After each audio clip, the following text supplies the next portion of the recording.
I walked out this morning, it was like a veil had been removed from before my eyes. The first time I saw the work of heaven, and the line where the hills had been married to the sky. My mom had heard of Youth with a Mission and had called to see if I wanted to come and do a school with her. And it was really within about 6 months that I had packed up from Arizona, moved to be with her, and then we moved out to Hawaii to do the Youth with a Mission. And at that point, the Discipleship Training School, which is just kind of an in-depth of finding out who you are and why you exist. And the first thing that I remember, and this is where I felt like my relationship with the Lord began, was learning the fatherhood of God and understanding that He was my Father and had always been. And that was key to my heart, because from that point I knew, for one, that I didn't have to be on that search anymore, because I was valued and loved, and that was huge for me. I never have doubted the fatherhood of God. You know, when there's a void of a dad in your life, it affects your relationships, it affects how you walk things out, but I have never doubted that I've had a dad, because it's amazing to me how that connection with him brought so much peace into my heart. So that's really kind of what the turning point was. I found myself just pretty much broken, you know, nothing really to look forward to. I was in jail for a night, DUI, relationship problems, you know, so I was kind of alienated from my family at that point.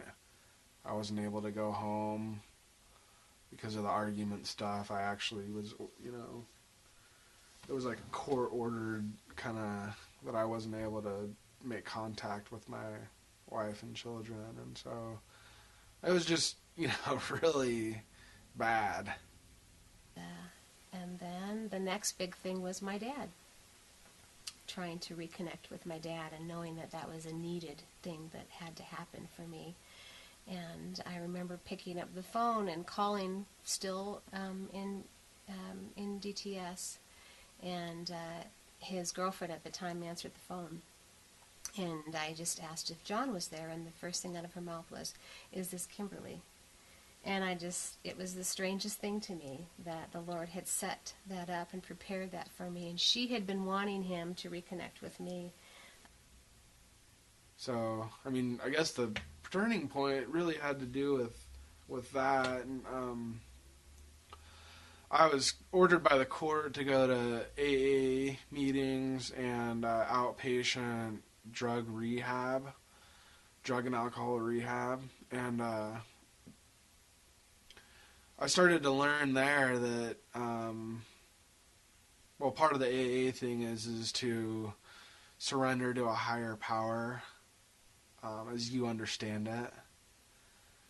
So I ended up, after the school, I ended up flying down and getting reconnected with him and his wife, because they got married while I was down there, and just allowing another layer of the healing in my heart and my life from the Lord. So that was a very significant time in my life, because it was like, it was a lot, but it was, and it was all at once, but the Lord knew. The Lord knew that, you know, that's what was needed, and that I was open to His change. Because you can't, you know, I mean, they're just basically teaching you to surrender to God, but they didn't really explain who Jesus was.